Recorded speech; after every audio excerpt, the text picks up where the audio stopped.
People who have not met him, they think of him as an imaginary person who never existed, like a story. But it's true. Everything I'm telling you really did happen.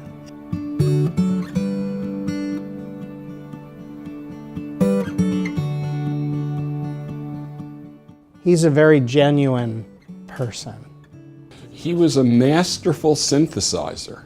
He may have been the most highly organized person I know. A really good sense of humor, and although I cannot tell you about jokes, but it was his presence and the way he said things. He was a perfect dresser. His hair always in place, necktie, shoes, everything. Something most people don't know is Emmet was the one who got me to start drinking vodka martinis. So he was very well liked. He was a prince.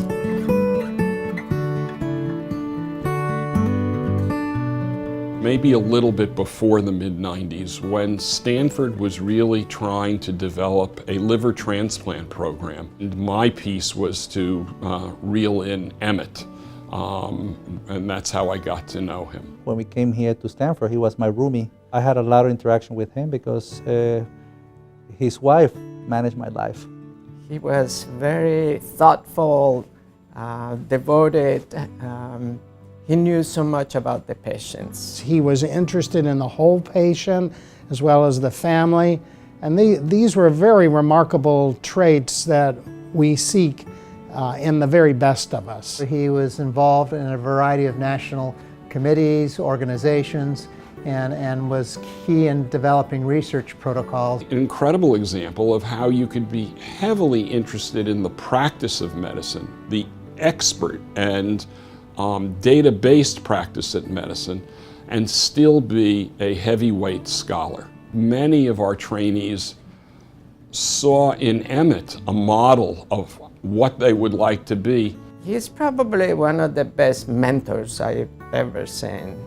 I remember walking one time with him at the ASLD liver meeting down this long hall, and you couldn't go 10 feet before someone else comes up and says hello to him, and he went out of his way to introduce this lowly fellow to all these big wigs, and it was just his nature. Those of us who trained with him, we still find ourselves asking, what would Emmet do? What would Emmet say? I go to my office and I ask myself, how would Emmet do this? And I follow that advice that he gave me. Everything he touched, he made better.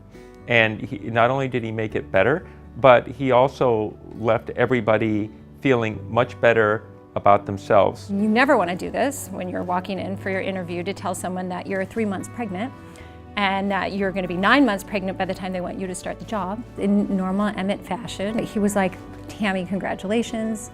We have great benefits at Stanford. You're going to really love it here. He'd always find ways to bridge the gaps, to look for the best in people.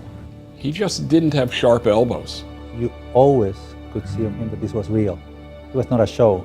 It was not a facade. This is who he was, a wonderful person. He cared for his family, he cared for his patients, he cared for his colleagues, and I think that was his legacy. I think all of us are very proud to have served with him. His jacket still hangs on my door.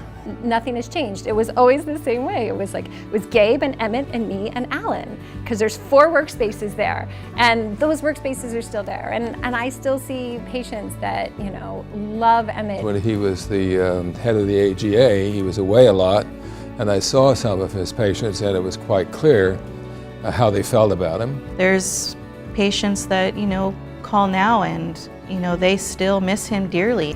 It's just nobody's ever going to be Dr. Keeffe.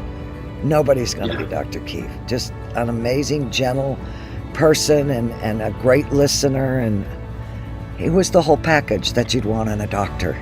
There's nothing that can take the place of human kindness, and I think he put that first. It's one thing I told my daughter, I said, I had told her, one of the doctors I work with, I said, he said to just, as long as you remain kind and caring and be a good person, that you will be successful in life. There's a big piece of the story that sometimes you don't see when you go to work and work with somebody. But with Emmet, he knew everything about your family, and you knew everything about his family. And that was the best thing. I think he would say that the most important achievement was having built this wonderful family. I have no doubt. A great deal of his success is because of Melanie.